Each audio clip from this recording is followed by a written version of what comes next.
কারণ আমার মনে হয় ওদের বন্ডিংটা হওয়াটা ভীষণ প্রয়োজন।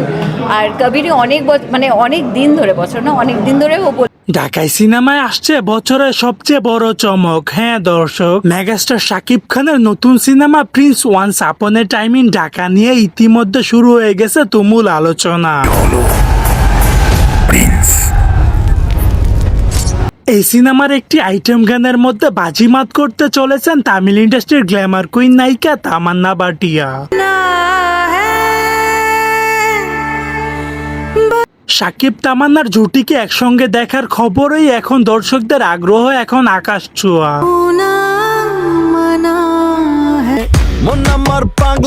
কিন্তু এই কাস্টিং মোটেও স্বাভাবিকভাবে মেনে নিতে পারেননি উপার বাংলার জনপ্রিয় অভিনেত্রী কোয়েল মল্লিক। ও না এখনো পর্যন্ত বোধহয় ওকে পুতুল ভাবে, তাই জন্য ও না এরকম করে টিপে বললাম না প্লিজ একদম না।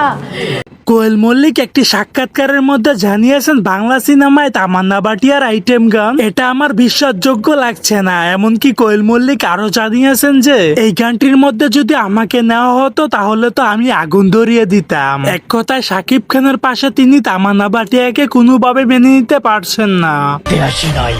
আমি খেলা শেখাতে এসেছি, এবার খেলা হবে আমার নিয়মে। সো দর্শক, আজকের এই ভিডিওটি এই পর্যন্ত। যদি ভিডিওটি ভালো লেগে থাকে তাহলে ভিডিওতে একটা লাইক, একটা কমেন্ট আর অবশ্যই চ্যানেলটি সাবস্ক্রাইব করতে ভুলবেন না।